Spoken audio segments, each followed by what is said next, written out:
Selamat malam semuanya, evening everyone. God is good and all the time. I invite everybody to stand. Malam hari ini kita mau sama-sama celebrate the ascension of Jesus Christ, our King of King, our Lord of Lord. Kenaikan Tuhan Yesus ke surga. Dia bukan hanya mati untuk kita, tapi dia bangkit, dia menang, dia tebus dosa kita dan dia naik ke surga. Duduk di sebelah kanan Allah, Bapa yang Maha Kuasa. Amin. Malam hari ini, yuk kita sama-sama siapkan hati kita, siapkan pikiran kita, sama-sama kita masuk ke dalam hadirat Tuhan. Amin. Let us worship Him, let us worship Him. Yes, Jesus.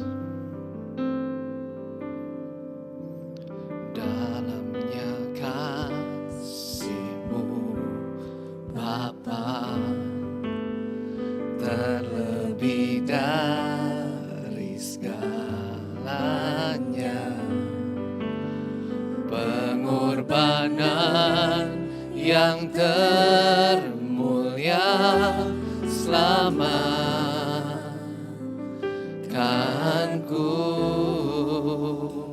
dengan darah-Mu, dengan darah yang tercurah. Ampuniku atas dosa, ku bersujud kepadamu, oh Yesusku. Sama-sama kita katakan, Engkau ku sembah, Kau yang terindah, pulihkanku dengan darah-Mu. Engkau ku sembah, Bapa mulia, seumur hidupku ku mau menyembah-Mu.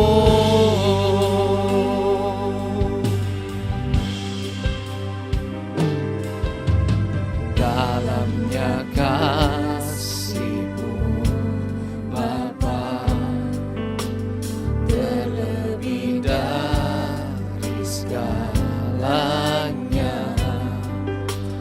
pengorbanan yang termulia selamatkan ku dengan darah-Mu, dengan darah yang tercurah.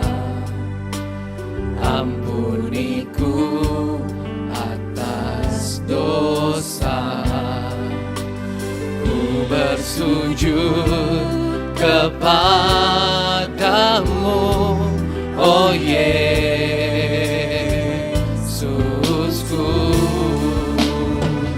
Engkau ku sembah, Kau yang terindah, pulihkanku dengan darah-Mu. Engkau ku sembah, Bapa mulia, seumur hidupku ku mau menyembah-Mu. Engkau ku sembah, Kau yang terindah, pulihkanku dengan darah-Mu.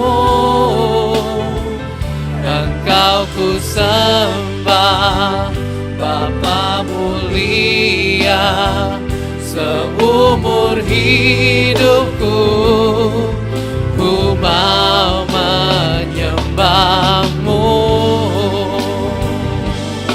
Kami sembah, Engkau ku sembah, Kau yang terindah, pulihkanku dengan darah-Mu. Engkau ku sembah, Bapa mulia, seumur hidup hidupku.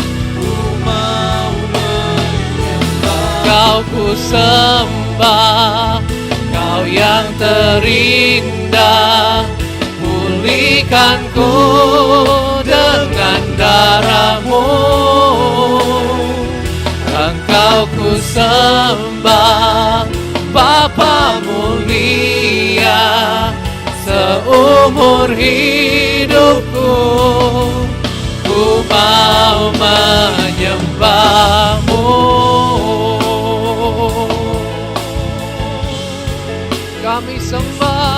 Kami sembah Tuhan, haleluya. Kami tinggikan, kami muliakan, haleluya Tuhan. Maha mulia, agung perkasa, Kau yang terindah, Engkau termulia, haleluya Tuhan. Oh, kami bersyukur, haleluya Tuhan. Kami sembah-Mu Tuhan. Engkau ku sembah, Kau yang terindah. Yes Tuhan. Pulihkanku dengan darah-Mu. Terima kasih. Kau ku sembah, Bapa mulia, seumur hidupku. Ku mau menyembah, Kau ku sembah, Kau yang terindah. Pulihkanku dengan darah-Mu. Kami sembah Tuhan, Kau ku sembah, Bapa mulia, seumur hidupku. Ku mau menyembah-Mu. Katakan seumur hidupku, seumur hidupku. Ku mau menyembah-Mu. Seumur hidupku, seumur hidupku. Ku mau menyembah-Mu. Beri kemuliaan buat Tuhan kita. Haleluya Tuhan, haleluya Tuhan. Yes Lord, yes Lord. Thank you Tuhan Yesus buat pengorbanan Engkau ya Bapa. Thank you Tuhan buat kasih-Mu Tuhan yang telah menangkan setiap dari kami ya Bapa. Terima kasih Tuhan, semua yang percaya katakan amin, amin. 2 Korintus 15 berkata, therefore whoever is in Christ, they are new creation. The old has gone and the new has come. Amin. Siapa yang semangat memuji Tuhan? Lambai-lambaikan tangannya. Alright, come on, let's clap your hands together, come on. Ha, ha.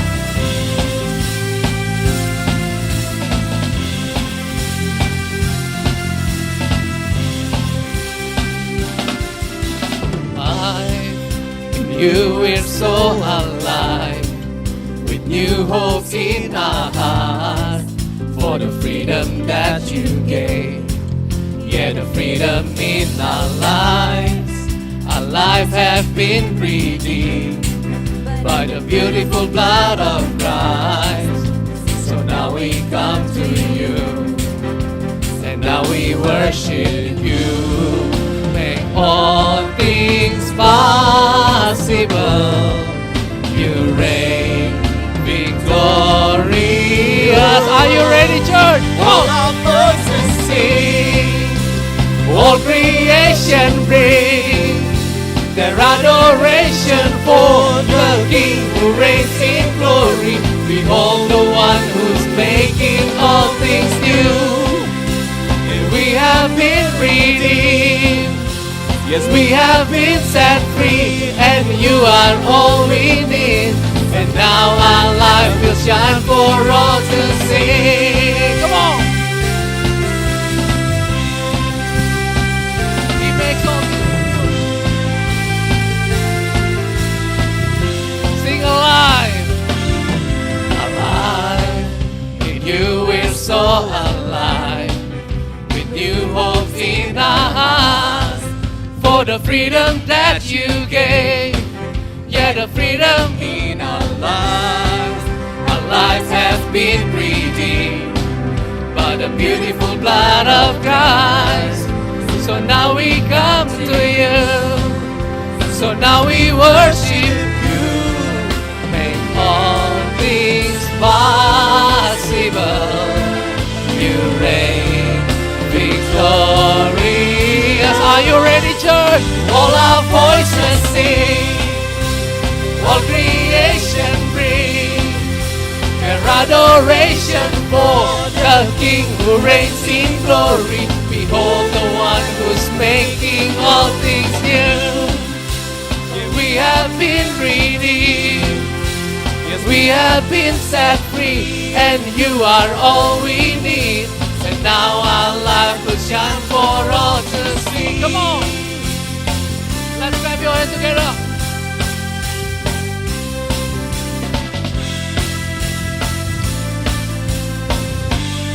Let's sing. All our voices sing. Come on. All creation bring their adoration for the King who reigns in glory. Behold the one who's making all things new. Yes, Lord, we have been redeemed.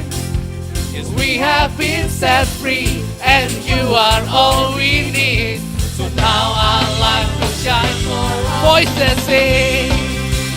All creation bring their adoration for the King who reigns in glory. Behold the one who's making all things new. Yes, we have been redeemed. Oh, we have been set free, and you are all we need. So now our life will shine for all to see. And now our life will shine for all to see. Will shine for all to see. Come on. Yes, Lord. Haleluya. Berikan sorak-sorai buat Tuhan kita. Haleluya.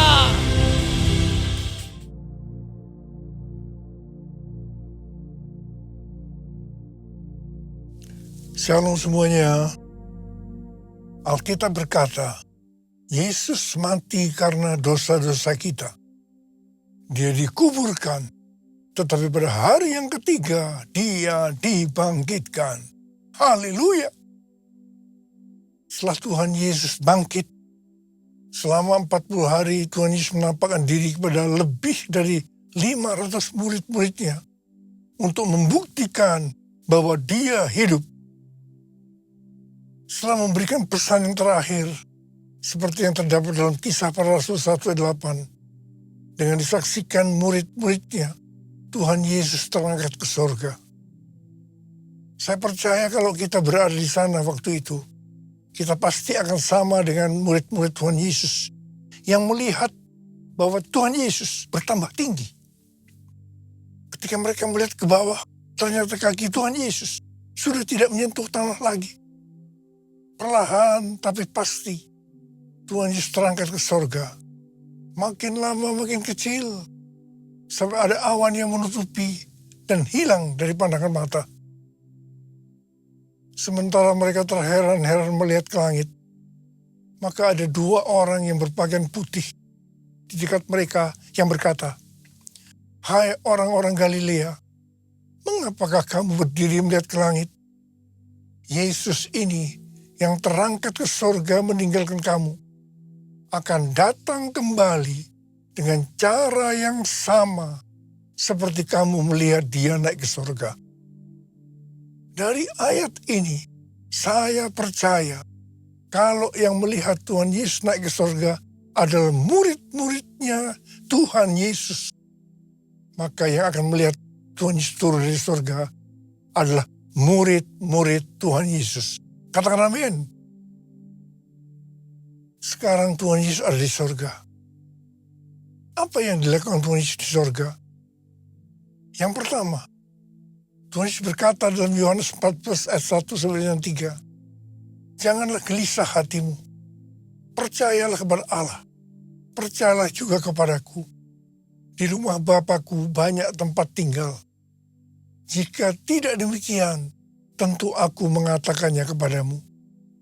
Sebab aku pergi ke situ untuk menyediakan tempat bagimu.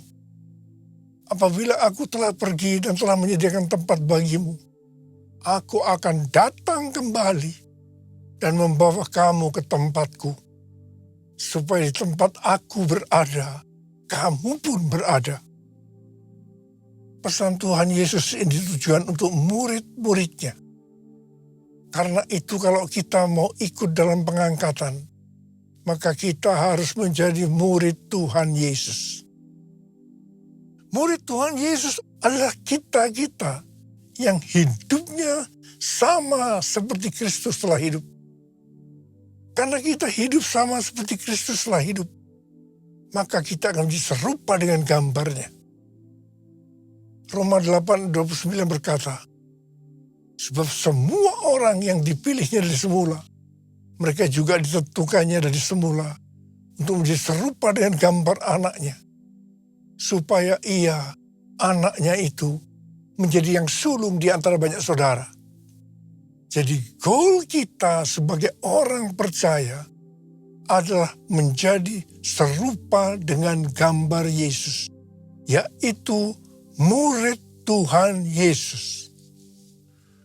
Hal yang kedua yang dilakukan oleh Tuhan Yesus di sorga adalah sesuai dengan Ibrani 7 ayat 25 yang berkata, karena itu ia sanggup juga menyelamatkan dengan sempurna semua orang yang melalui dia datang kepada Allah.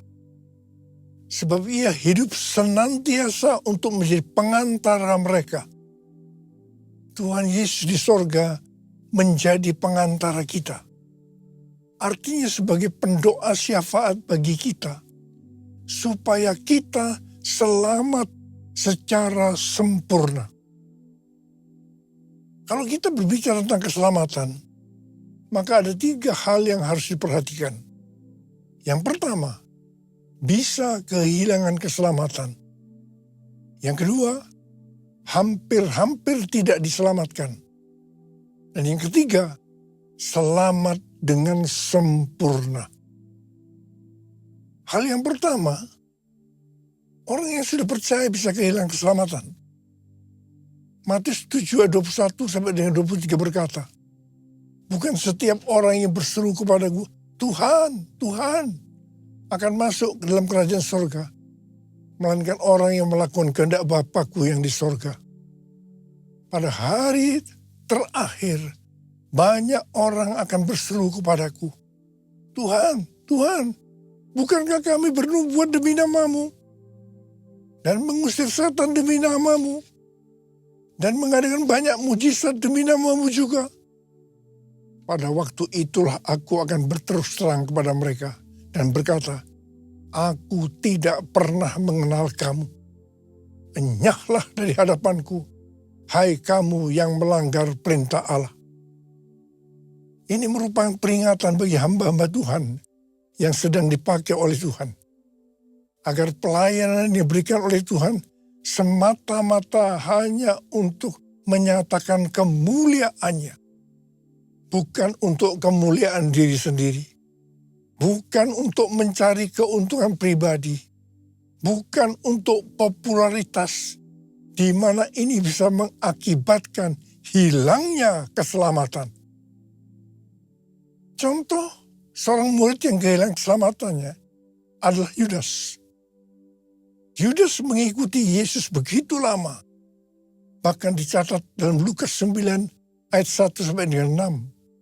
Ia bersama-sama murid-muridnya yang lain pernah melakukan berbagai mujizat dan pelayanan kesembuhan. Namun ia akhirnya memilih meninggalkan Tuhan. Maka hilanglah keselamatannya. Hal yang kedua, mengenai hampir-hampir tidak diselamatkan. 1 Korintus 3 ayat 10 sampai dengan 15 berkata, kita membangun hidup kita ini dengan dasar Yesus Kristus. Pertanyaannya, bahan apa yang kita gunakan untuk membangun kehidupan kita ini? Apakah dengan bahan emas, perak, batu permata, ataukah dengan bahan kayu, rumput kering, atau jerami? Semua ini akan nampak pada hari Tuhan saat pekerjaan kita diuji dengan api. Jika pekerjaan kita tahan uji, artinya tidak terbakar karena terbuat dari bahan emas, perak, dan batu permata, maka kita akan mendapat upah. Tapi sebaliknya, kalau pekerjaannya itu terbakar karena bahan yang digunakan adalah kayu, rumput kering, atau jerami, maka akan menderita kerugian. Selamat sih selamat, tapi seperti keluar dari dalam api. Artinya, hampir-hampir tidak diselamatkan. Hampir-hampir tidak diselamatkan dapat diartikan, yang pertama, kehilangan upah atau pahala. Yang kedua, kedudukan yang rendah di sorga. Yang ketiga, kehilangan kesempatan pelayanan dan kekuasaan di sorga. Yang keempat, kehilangan kemuliaan dan kehormatan di hadapan Allah. Mari, saya akan ajak kita semua untuk memperhatikan dengan serius pekerjaan pelayanan kita. Juga termasuk kualitas kehidupan kita. Jangan menjadi orang Kristen yang acuh tak acuh. Agar kita mendapat upah di sorga. Yang mau katakan amin. Yang ketiga mengenai keselamatan. Tuhan Yesus berada di sorga untuk mendoakan kita. Agar mendapatkan keselamatan yang sempurna. Bukan untuk kehilangan keselamatan. Atau bukan hampir-hampir tidak diselamatkan. Supaya doa Tuhan Yesus ini terjadi. Maka sesuai dengan 2 Petrus 1 ayat 5 sampai 11 dikatakan bahwa kita harus dengan sungguh-sungguh berusaha. Sungguh-sungguh berusaha untuk menambahkan kepada iman kita kebajikan. Artinya berbuat baik. Kemudian ditambahkan lagi pengetahuan. Kemudian tambahkan lagi dengan penguasaan diri. Tambahkan lagi dengan ketekunan. Tambahkan lagi dengan kesalehan yang artinya hidup kudus. Tambahkan lagi kasih akan saudara-saudara seiman. Dan tambahkan lagi kasih akan semua orang. Kalau kita melakukan ini semua dengan sungguh-sungguh, maka kita akan lebih mengenal Tuhan Yesus Kristus. Dan kita tidak akan pernah tersandung. Dengan demikian, kita akan dikaruniakan hak penuh untuk memasuki kerajaan kekal, yaitu kerajaan Tuhan dan Juru Selamat kita, Yesus Kristus. Yang artinya kita mendapatkan keselamatan yang sempurna. Haleluya! Besar anugerah-Mu, berlimpah kasih-Mu, semakin hari semakin bertambah besar anugerah-Mu, besar anugerah-Mu.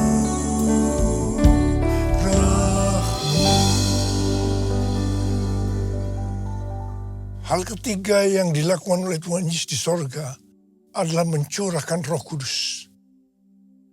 Pesan yang terakhir dari Tuhan Yesus untuk murid-muridnya sebelum ia terangkat ke surga terdapat dalam Kisah Para Rasul 1 ayat 8 yang berkata, tetapi kamu akan menerima kuasa kalau Roh Kudus turun ke atas kamu, dan kamu akan menjadi saksiku di Yerusalem dan di seluruh Yudea dan Samaria dan sampai ke ujung bumi. Setelah memberikan pesan yang terakhir ini, Tuhan Yesus naik ke surga. Setelah itu apa yang dilakukan oleh murid-muridnya? Mereka pergi ke Yerusalem dan berkumpul di ruang atas atau kamar loteng. Mereka melakukan ini karena Tuhan Yesus yang menyuruh mereka agar tidak meninggalkan kota Yerusalem, karena mereka akan dilengkapi dengan kekuasaan dari tempat tinggi. Tuhan Yesus berkata, sebab Yohanes membaptis dengan air, tetapi tidak lama lagi kamu akan dibaptis dengan Roh Kudus. Murid-murid yang berkumpul berjumlah sekitar 120 orang. Kisah Para Rasul 1 ayat 14a berkata, mereka semua bertekun dengan sehati dalam doa bersama-sama. Artinya mereka berdoa, memuji dan menyembah Tuhan dalam unity siang dan malam. Ini adalah prinsip restorasi Pondok Daud. Ini adalah prinsip benar doa. Pada hari raya Pentakosta, jadi 10 hari setelah mereka berkumpul, tiba-tiba turunlah dari langit suatu bunyi seperti tiupan angin yang keras yang memenuhi seluruh rumah di mana mereka duduk. Dan tampaklah kepada mereka lidah-lidah seperti nyala api yang bertebaran dan hinggap pada mereka masing-masing. Maka penuhlah mereka dengan Roh Kudus.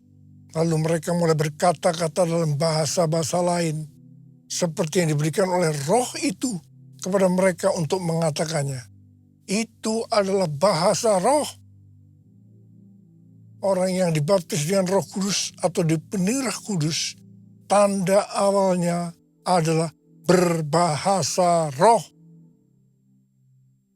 Setelah itu murid-murid Tuhan Yesus dipakai secara luar biasa untuk melakukan amanat agung. Tanda dan mujizat menyertai pelayanan mereka. Peristiwa ini disebut sebagai Pentakosta yang pertama. Pentakosta yang pertama ini dahsyat, sebab dalam kurun beberapa ratus tahun, sekitar 70% dari dunia yang dikenal pada waktu itu, yaitu yang berada di bawah kekaisaran Romawi, menjadi Kristen. Wow! Pertanyaannya, apakah amanat agung sudah selesai? Jawabannya, belum. Karena itu pada tahun 1906, kembali Roh Kudus dicurahkan di Azusa Street, yang disebut dengan Pentakosta yang kedua. Ciri-ciri yang menonjol dalam Pentakosta kedua ini adalah penekanan dalam hal berbahasa roh dan pelayanan mujizat dan kesembuhan. Meskipun seluruh karunia roh juga dicurahkan dengan limpahnya. Pentakosta kedua ini dahsyat. Mengapa? Karena melahirkan gerakan Pentakosta dan karismatik. Saat ini ada sekitar 700 juta orang yang diberdayakan oleh Roh Kudus. Pertanyaannya, apakah amanat agung sudah selesai? Jawabannya belum. Karena itu, hari-hari ini, pencurahan Roh Kudus yang jauh lebih dahsyat dibanding dengan Azusa Street sedang terjadi. Ini disebut sebagai Pentakosta yang ketiga. Seperti yang terjadi pada Pentakosta yang pertama dan Pentakosta yang kedua. Maka berbahasa roh dan pelayanan kesembuhan juga terlihat begitu intens. Saya percaya dengan Pentakosta ketiga ini, amanat agung Tuhan Yesus akan selesai. Dan Tuhan Yesus akan datang kembali. Haleluya! Rasul Paulus dalam 1 Korintus 14 ayat 5a berkata, aku suka supaya kamu semua berkata-kata dengan bahasa roh, Selain itu dalam 1 Korintus 14 ayat 18, Rasul Paulus juga berkata, aku mengucap syukur kepada Allah bahwa aku berkata-kata dalam bahasa roh lebih daripada kamu semua. Saya sangat mengaminkan apa yang dikatakan oleh Rasul Paulus ini. Dan saya juga berdoa agar apa yang dikatakan oleh Rasul Paulus ini juga terjadi pada kita. Yang percaya katakan amin. Ku buka hati untuk Roh-Mu Tuhan. Ku buka hati menyembah-Mu Yesus. Jamalah kami, penuhi kami dengan kuasa Allah Maha Tinggi. Dengan kuasa Allah Maha Tinggi. Apa yang terjadi kalau kita berbahasa roh? Yang pertama, kita akan lebih berani bersaksi tentang Yesus. Kita ingat Petrus, di mana sebelum dia baptis dengan Roh Kudus, dengan tanda awal berbahasa roh, dia pernah menyangkal Yesus sebanyak 3 kali sebelum ayam berkokok. Setelah dibaptis Roh Kudus dan berbahasa roh, dia berani bersaksi tentang Tuhan Yesus, tidak peduli disesah dan dipenjara. Yang kedua, kalau kita berbahasa roh, maka sesuai dengan 1 Korintus 14 ayat 4a dikatakan, siapa yang berkata-kata dalam bahasa roh, ia membangun dirinya sendiri. Yang artinya, kalau kita berbahasa roh, kita akan membangun iman kita. Yang ketiga, kalau kita berbahasa roh, kita akan lebih merasakan hadiratnya dan lebih intim dengan dia. Karena ketika kita berbahasa roh, kita berkata-kata kepada Allah, bukan kepada manusia. Yang keempat, kalau kita berbahasa roh, kita akan berdoa lebih lama lagi. Yang kelima, sesuai dengan 1 Korintus 14 ayat 14 dan 15 yang berkata, sebab jika aku berdoa dengan bahasa roh, maka rohkulah yang berdoa, tetapi akal budiku tidak turut berdoa. Jadi apakah yang harus kubuat? Aku akan berdoa dengan rohku, tetapi aku akan berdoa juga dengan akal budiku. Aku akan menyanyi dan memuji dengan rohku, tetapi aku akan menyanyi dan memuji juga dengan akal budiku. Jadi kalau kita menghendaki agar roh kita berdoa, menyanyi dan memuji, maka kita harus berbahasa roh. Sedangkan kalau dengan akal budi atau jiwa, maka kita harus menggunakan bahasa yang kita mengerti. Mari, bagi yang mau melakukan katakan bersama saya, amin. Bahasa roh atau bahasa lidah dalam Alkitab dituliskan di 1 Korintus 14, Kisah Para Rasul 2, Kisah Para Rasul 10, dan Kisah Para Rasul 19. Kesimpulannya sebagai berikut. Yang pertama, bahasa roh atau bahasa lidah dalam bahasa Greka disebutkan dengan glosa. Ada 3 macam bahasa roh atau bahasa lidah. Yaitu yang pertama, bahasa roh yang harus diterjemahkan atau ditafsirkan supaya mengerti. 1 Korintus 14 ayat 26 sampai dengan 28. Yang kedua, bahasa roh yang tidak perlu diterjemahkan atau ditafsirkan karena memang hanya Allah yang mengerti artinya. Ini adalah penyembahan dalam roh. 1 Korintus 14 ayat 2 sampai 4, Kisah 10 ayat 46, Kisah 19 ayat 6. Yang ketiga, bahasa roh yang diterjemahkan oleh Allah sendiri sehingga dimengerti oleh orang yang mendengarnya dalam bahasa yang dimengerti. Itu terdapat dalam Kisah Para Rasul 2 ayat 4 sampai 11. Kesimpulan yang ketiga, bahasa roh atau bahasa lidah bisa diucapkan di mana saja. Artinya bisa di rumah, di kebaktian umum, di kebaktian doa, kul, dan di mana saja kita berada. Rasul Paulus dalam 1 Korintus 14 ayat 39 dan 40 berkata, "Karena itu saudara-saudaraku, usahakanlah dirimu untuk memperoleh karunia untuk bernubuat, dan janganlah melarang orang yang berkata-kata dengan bahasa roh. Tapi segala sesuatu harus berlangsung dengan sopan dan teratur." Memasuki tahun 2026, Tuhan memberikan tema bahwa tahun 2026 adalah tahun amanat agung. Tuhan memberikan visi kepada gerejanya bahwa tahun 2033 adalah target untuk menyelesaikan amanat agung. Setelah itu, Tuhan Yesus datang kembali. Apa yang terjadi pada tahun 2026 ini?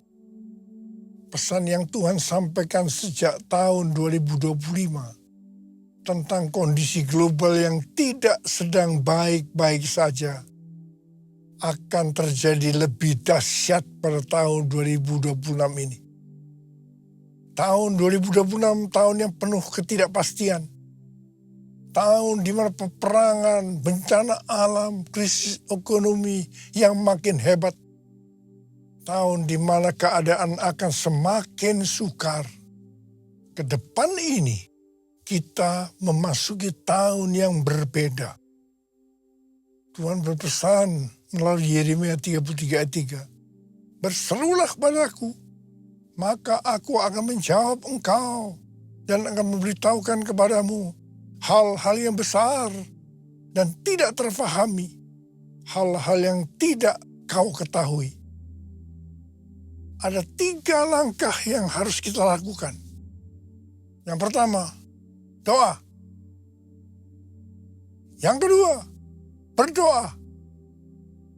Yang ketiga, doa, pujian, penyembahan bersama-sama dalam unity siang dan malam. Banyak berdoa dalam roh, artinya banyak berbahasa roh. Mari angkat tangan kita di hadapan Tuhan. Katakan bersama saya, "Curahkanlah kuasa-Mu Tuhan, mujizat terjadi di tempat ini. Curahkanlah kuasa-Mu Tuhan, mujizat terjadi sekarang ini." Sekali lagi, curahkanlah kuasa-Mu Tuhan, mujizat terjadi di tempat ini. Curahkanlah kuasa-Mu Tuhan, mujizat terjadi sekarang ini. Mari berbahasa roh.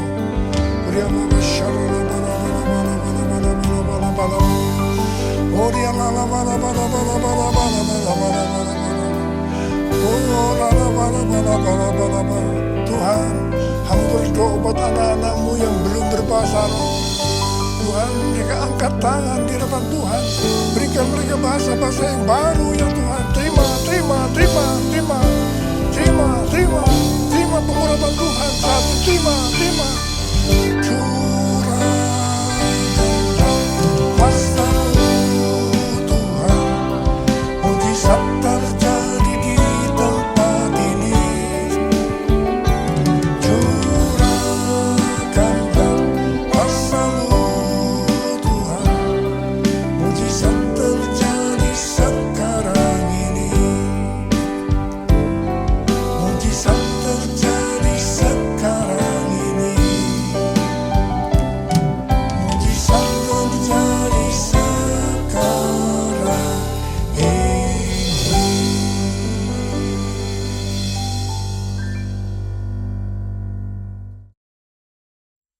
kita akan masuk dalam perjamuan kudus. Kita akan mengingat ayat ini.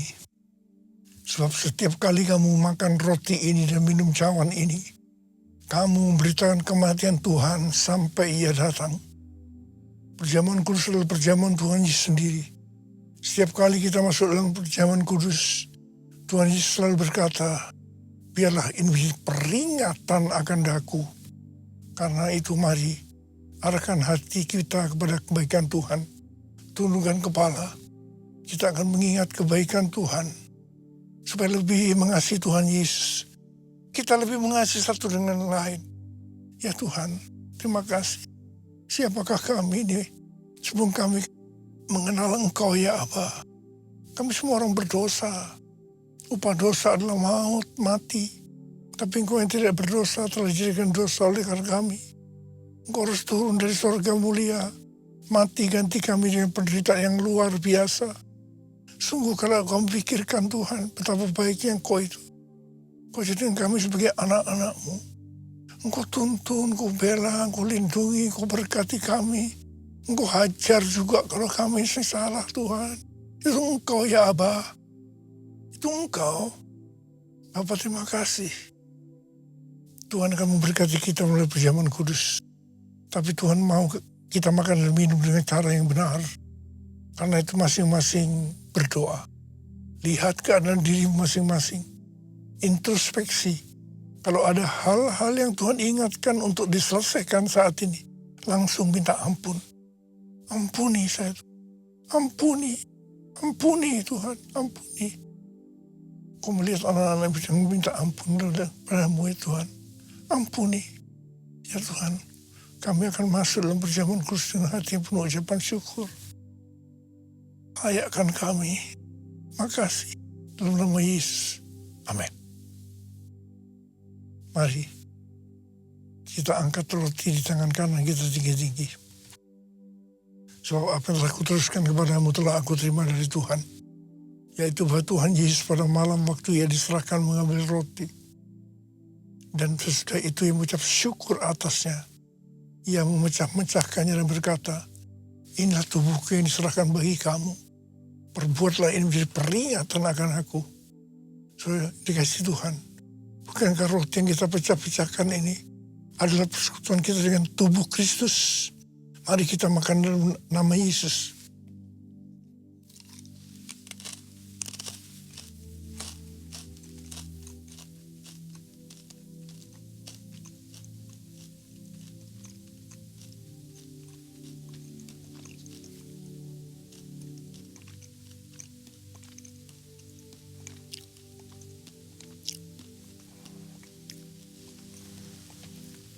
Angkat cawan di tangan kanan kita tinggi-tinggi. Demikian juga Ia mengambil cawan sesudah makan lalu berkata, cawan ini adalah perjanjian baru yang dimeteraikan oleh darahku. Perbuatlah ini setiap kali kamu meminumnya menjadi peringatan akan aku. Saudara kasih Tuhan, bukankah cawan pengucapan syukur yang atasnya kita ucapkan syukur adalah persekutuan kita dengan darah Yesus. Mari kita minum dalam nama Yesus.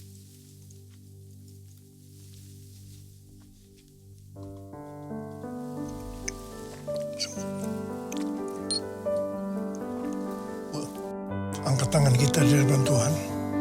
Ucapkan syukur dan terima kasih dengan suara. Tuhan terima kasih Tuhan. Terima kasih Tuhan. Terima kasih ya Tuhan. Tuhan terima kasih. Tuhan terima kasih. Bapa terima kasih. Saat ini Kau sedang menyembuhkan yang sakit. Kau sedang membebaskan yang terikat. Menghibur yang susah. Menguatkan yang lemah. Memberikan pengharapan yang baru. Bagi yang datang dengan putus pengharapan. Tuhan terima kasih. Tuhan terima kasih. Tuhan terima kasih. Terima kasih. Terima kasih Yesusku, puji syukur hanya bagi Tuhanku. Terima kasih Yesusku, terima kasih Yesusku, puji syukur hanya